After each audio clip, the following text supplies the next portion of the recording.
This is Jackie with All Access, and I'm here with Josh and John of the Somerset, and we are here at. I keep forgetting what day it is, but it's the Virginia stop. I mean, it's really hard to keep track of time. I hear that there's 10 or 11 more shows to go.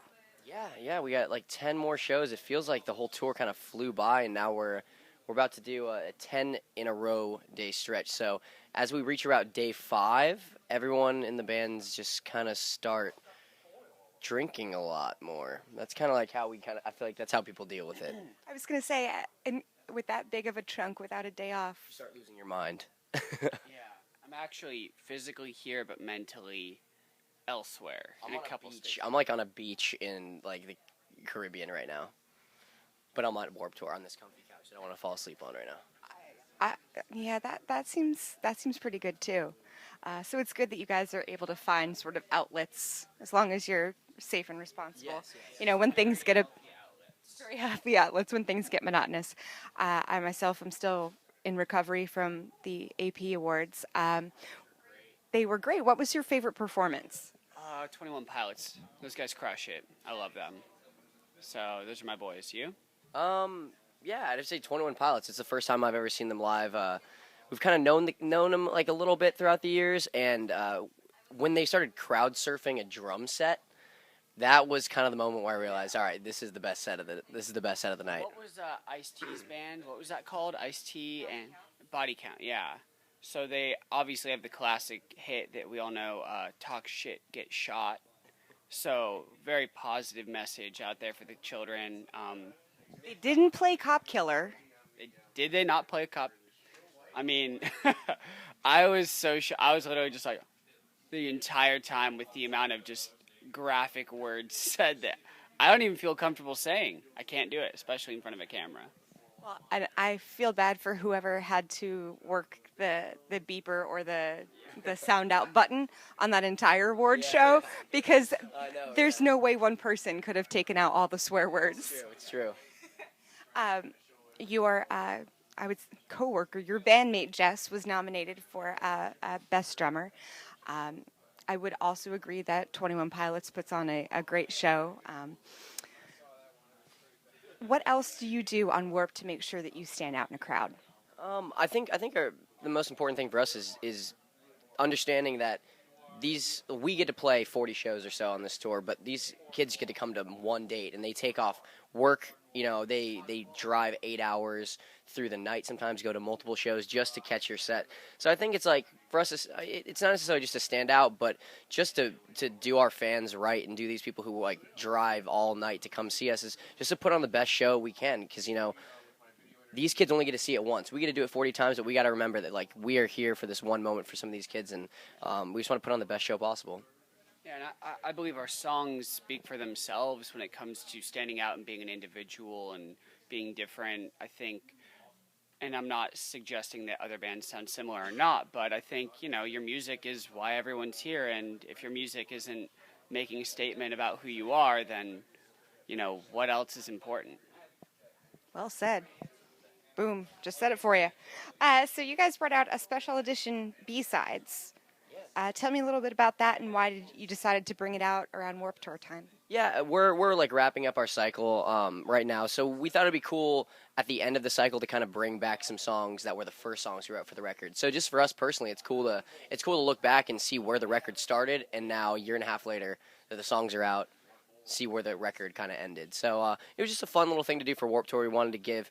I know me personally with my favorite bands, I just love it when they put out a ton of material. So we just wanted to kind of give that to our fans. Do you feel a certain pressure to come out with new music year after year, or do you do things at your own pace? I mean, I think the album cycle is definitely getting shorter. It seems like, you know, the mixtape theory, if you will, is kind of coming in where people are just dropping song after song constantly. So, I mean, there's definitely, like, the listenership is definitely, like, wants a lot more music quicker. But when it comes to making records, I think we're about to go in after this tour. We're going to make a 4th album. We want to make sure that at least the songs are there first and to not rush anything. So I think we want to make sure that the record is as good as it can be before we put it out, and not really, you know, rush ourselves. Even though, yes, totally, the world is moving at a faster pace nowadays. No, I mean, I think that's a wonderful question. I think for us as individuals in our mid-20s, if we're not growing in whatever we're doing in life, then we're doing something wrong. So for me, it's not pressure about putting out new music in a certain amount of time, but just as writers, being the best we can be. And I think that we're all just getting better daily as musicians, as a band. The way we function, we play tighter, we understand each other better. We like, it's truly just a vibey experience. You anticipate each other's movements and melodies, and I think we all just want to grow. I appreciate that you want to slow things down when you need to. Um, because the music industry is changing and is moving at a different pace than perhaps when you guys got started. How do you measure success for your band when album sales are not, well, let's face it, album sales are way down, and kids are buying, as you mentioned, singles. How do you measure success? Oh, I think everyone measures their own success in different ways. But what they're adding like YouTube views now into like album sales, and the internet. Most people are stealing their music. I mean, I stole most of my music. So what's funny is that like we live in a world where album sales, are getting. Are slowly decreasing, and the physical album is not necessarily as popular as it was. People aren't waiting out in front of Tower Records anymore for an album to come out. But you know what? What's funny is, especially being in a scene like Warped Tour scene where all these bands, with all these bands, that live shows are so important. People are very much still showing up to live sets, and for us, we've always been a band. We grew up on the road. We've been on the road for 7 years. Uh, we still show up to these cities, and the shows get bigger, and the crowds still have a good time. And I think that in itself is a way to measure it for us. Our mentality when making the last album, we sat in a house and we're going crazy, writing songs, just enjoying the art of making music and being young adults and being reckless. But we all looked at each other and we said, as long as we can continue to play music and do what makes us happy, like, that's all that matters. Like, that in itself is success to us, is the opportunity to travel, to meet people, to play shows, to write songs. And if we're capable of, being able to do that, that is what success is to us. Well said. Growing up, what sort of music did you listen to help you get through stuff that was tough? I think kids nowadays really rely on music. What did you listen to? Well, I listened to a lot of stuff. I really grew up big into Third Eye Blind. I think a lot of people in this scene were huge Third Eye Blind fans. I also loved like Taking Back Sunday, like Fall Out Boy. I went to this tour growing up, so like you can pretty much name any Warped Tour lineup from like 2003 to 2007, and I was a big fan. But we are a pop group. Definitely a little popular than some of the bands I grew up on, and I attribute that. I was thinking about it last night. I was thinking about the first song I remember listening to as a human being, and I think one of the first songs I remember listening to was Hanson Bop. That's the first song I remember ever. I'm sorry, time out. You're the second person today to drop a Hanson reference. Yes. Is that the most relevant Hanson's been in the last? I think so. Today is the most relevant they've been. Incredibly humble, nice people. So I hear they're wonderful. Sorry, you took me totally off guard because I was just like, really, twice? It's like the first song. Hanson, that song is awesome. Hanson, they're a talented group of people, and they didn't completely lose their minds like a lot of like young, successful people do lose their minds.